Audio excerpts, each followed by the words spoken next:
ASST stock analysis and ASST stock prediction.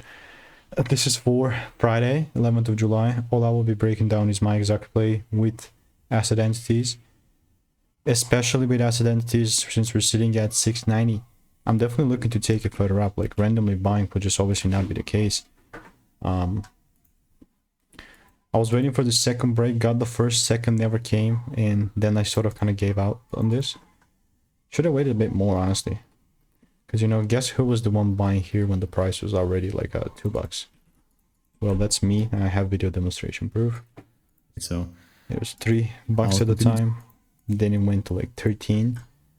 Then looking at this thing now, I'm actually quite excited.